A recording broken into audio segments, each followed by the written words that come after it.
欢迎来到卢叔讲经典，一句经典道尽人生，读懂变化，看清人生。很多人情绪低落的时候，第一反应往往不是问自己心里发生了什么，而是开始怀疑外在的东西。是不是最近气场不好？是不是能量被影响？是不是遇到什么不干净的缘？是不是流年不顺？这些想法在现代社会其实非常普遍，也不算迷信，它反映的是一种内在的无力感。当一个人无法理解自己为什么会难受，就只能把原因往外推。但佛法看待这件事的角度，恰恰与我们习惯的方向是相反的。佛法从来不是从外境下手，而是回到一件事情上，那就是心。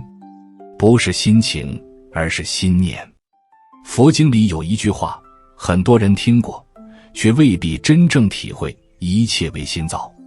这句话并不是在否定世界的存在，而是在指出我们体验世界的方式永远是经过心的。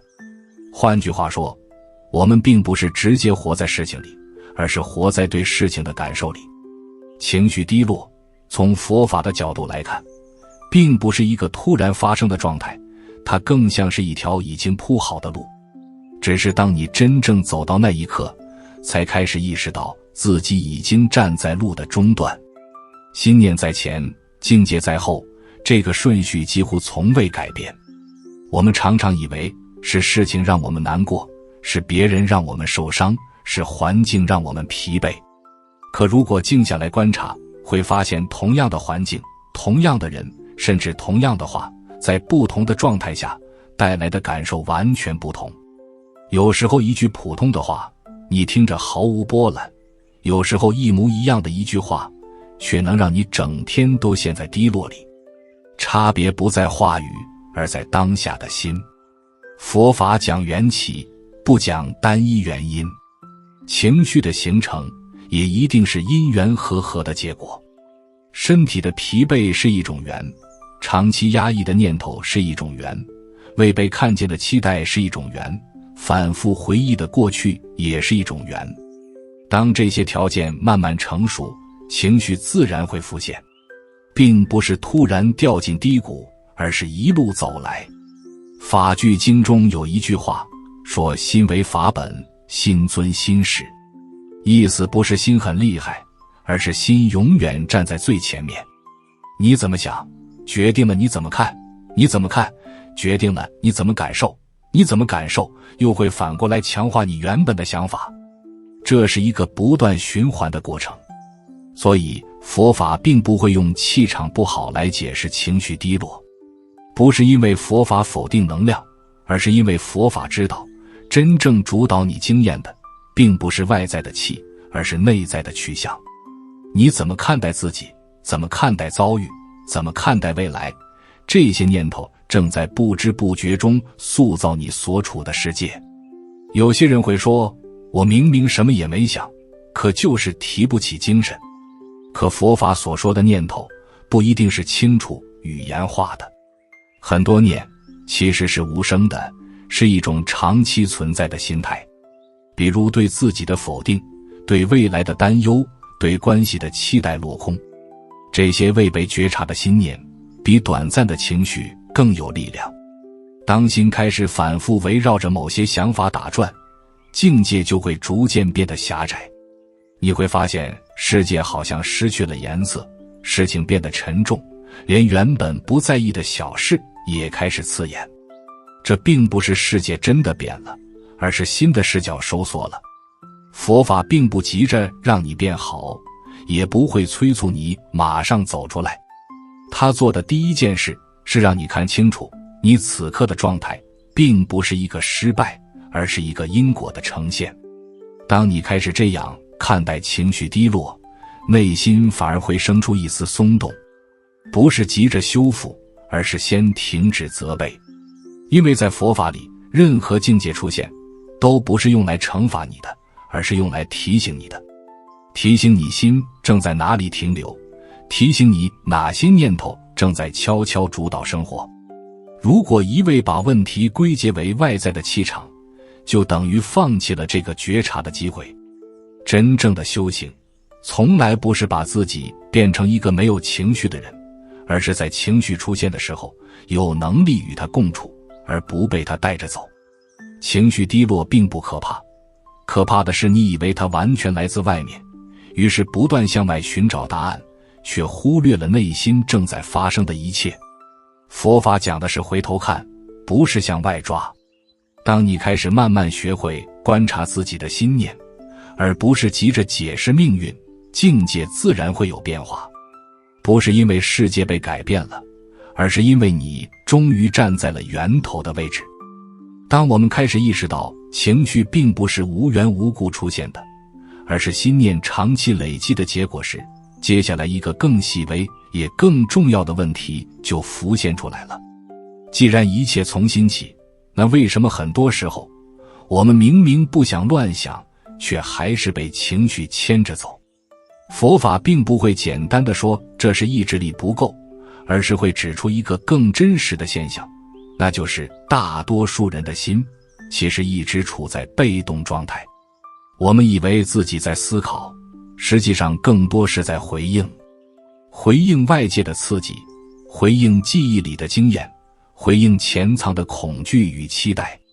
阿含经中提到，凡夫之心如猴取物，不是在指责，而是在描述一种状态。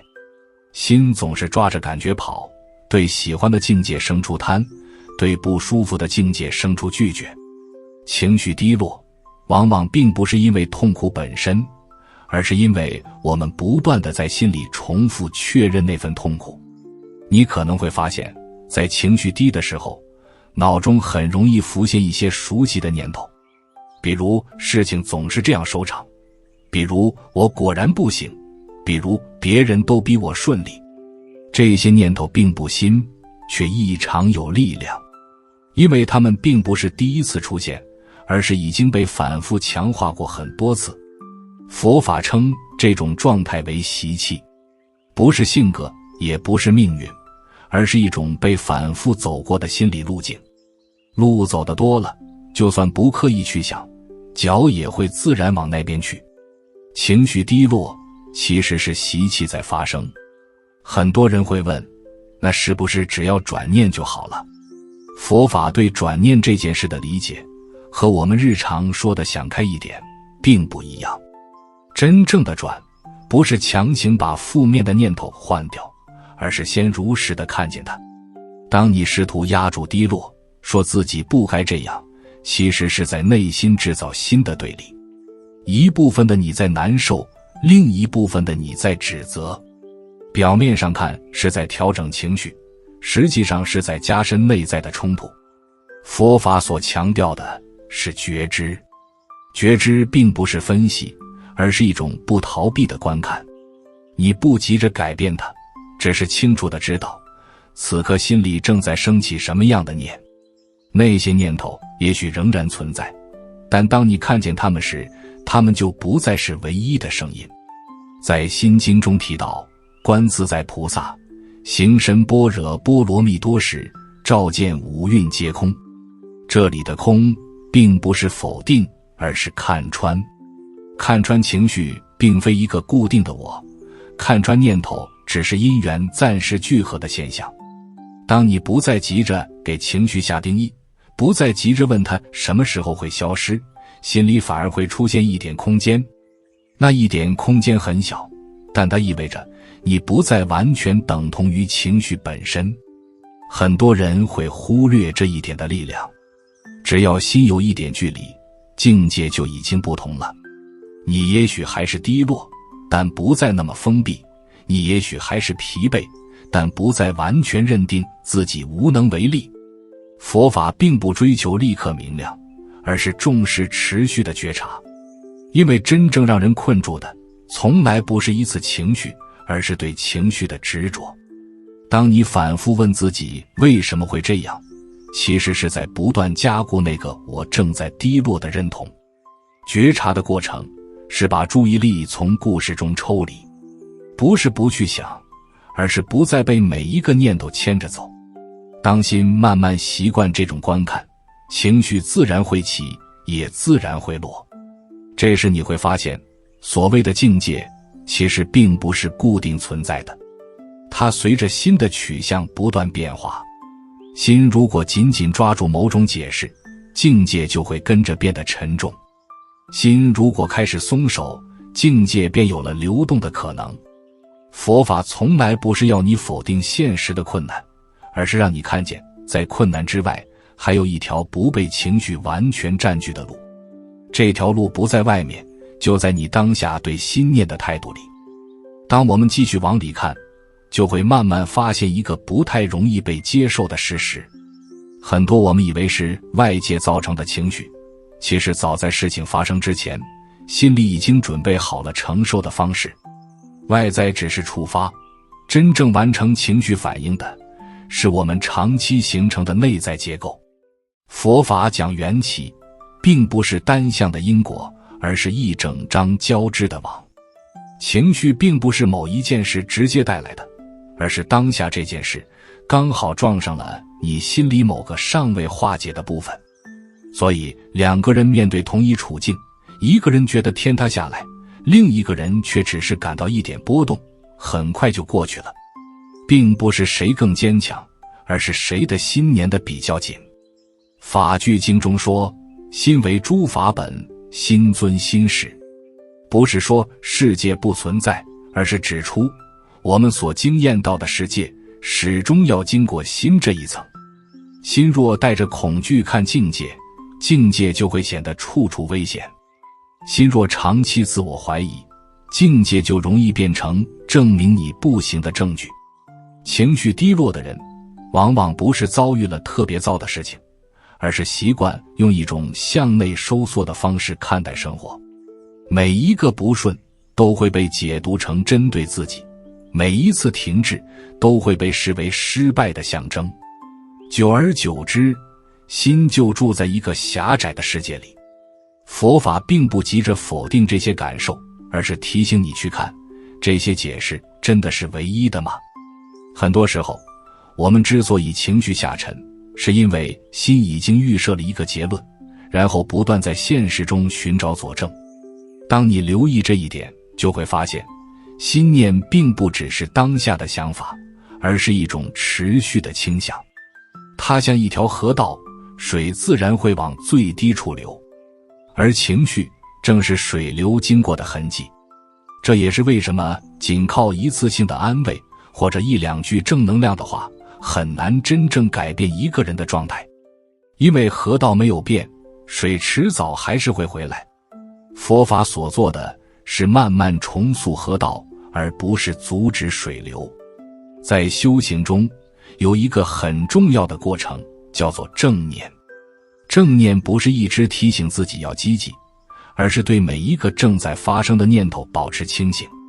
当心刚开始下沉时，你就已经察觉，而不是等它完全把你包住。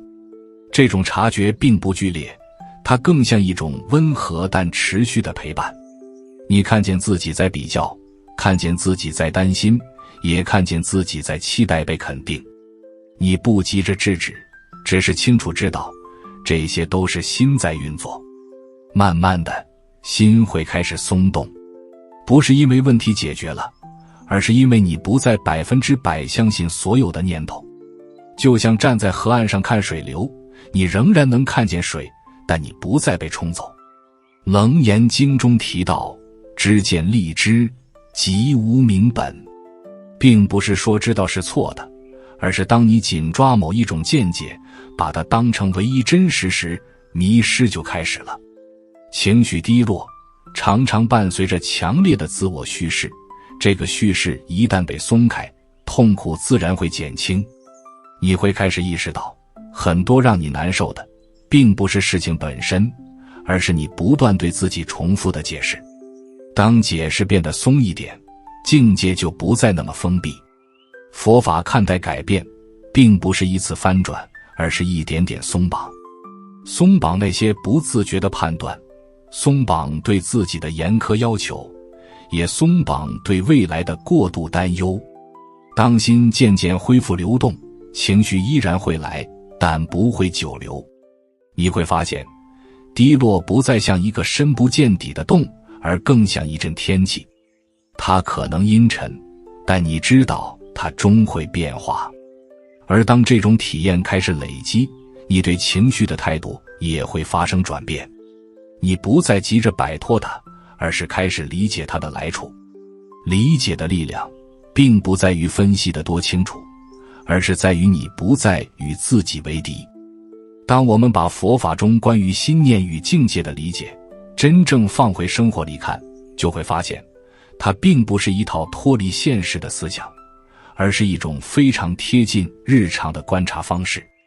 情绪低落不是修行的敌人，它反而常常是一个入口。入口通向哪里，取决于你如何与它相处。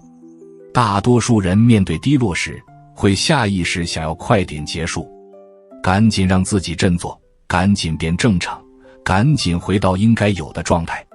可正是这种急切，让内心的紧张感不断加深。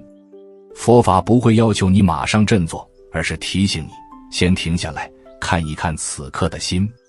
在杂含经中，佛陀反复提到一个重点，那就是如实知。不是评判，不是修饰，而是如他所示地看见。你此刻感到疲惫，就知道这是疲惫；你此刻感到空虚，就承认这是空虚。不是立刻分析原因，也不是急着找出口，而是先给这一刻一个空间。很多人会误以为这样会不会让情绪越来越重？事实上恰恰相反，情绪之所以纠缠，是因为它从未被允许完整的被看见。你一边感受，一边否定，一边想逃，这种拉扯本身就在制造更多的苦。当你只是安静地陪伴这一份情绪，它反而会慢慢松开。不是因为你做了什么，而是因为心不再对抗自己。佛法中的慈悲并不只是对别人，也包括对当下不完美的自己。这时候你会发现，所谓境界并不只是外在环境，也包括你如何对待自己。当内心的态度柔软下来，世界并不会马上变轻松，但你承受的方式已经不同了。同样的压力，同样的生活节奏，却不再那么令人窒息。佛法讲修行，其实是在培养一种内在的稳定感。这种稳定不是情绪永远平稳，而是在起伏中，你仍然知道自己站在哪里。你不再完全被情绪定义，也不再把一时的状态当成永恒的结论。慢慢的，你会开始在生活中练习在情绪刚起时察觉，练习在念头冒出时不急着认同，练习在低谷中仍然保留一份清醒。这些练习看起来很小，却在一点点改变你与世界的关系。你会发现，过去那些让你反复陷入低落的情境依旧会出现，但它们不再像以前那样具有绝对的力量。你依然会难受，却不会完全失去方向。这种变化往往比情绪突然好转来得更可靠。佛法所指的解脱，并不是从生活中逃离，而是从无明中松手。当你不再把每一个念头都当成事实，不再把每一个情绪都当成身份，你就已经在走向解脱的路上了。所以，当有人问情绪低落是不是气场不好，其实这个问题背后是在寻找一个可以被理解的解释。而佛法给出的答案，并不是否定你的感受，而是温柔地把你带回心的源头。不是告诉你出了什么问题，而是提醒你有一个地方你可以安住。心念与境界从来不是对立的，境界是心的回音，心也在境界中被照见。当你愿意多给心一点耐心，境界自然会随之改变。不是因为你控制了一切，而是因为你终于不再被牵着走。如果此刻的你正处在低落之中，也许不需要急着变好，你只需要记得，情绪不是你的全部，它只是一个阶段性的呈现。愿你在每一次下沉时，都能慢慢学会对自己宽一点、稳一点、清楚一点。佛法并不承诺没有风浪的人生，但它始终指向一个事实，那就是无论境界如何变化，心都有可能找到安住之处。而这份安住并不遥远，就在你愿意如实看见、如实陪伴的那一刻。卢叔送你一句话作为结尾：心乱的时候，先安住，不必急着改世界。当心定下来，世界自然会换一种样子与你相见。如果你此刻正情绪低落，什么都不想做也没关系。佛法从来不是要你立刻变好，而是让你先学会不再与自己为敌。当你肯陪自己的心走一段路，境界就已经悄悄在转。如果这一集对你有所提醒，欢迎订阅卢叔讲经典，并开启小铃铛，让经典的话在你需要的时候再次出现。用经典照见人心，用时间验证智慧。我们下节课再见。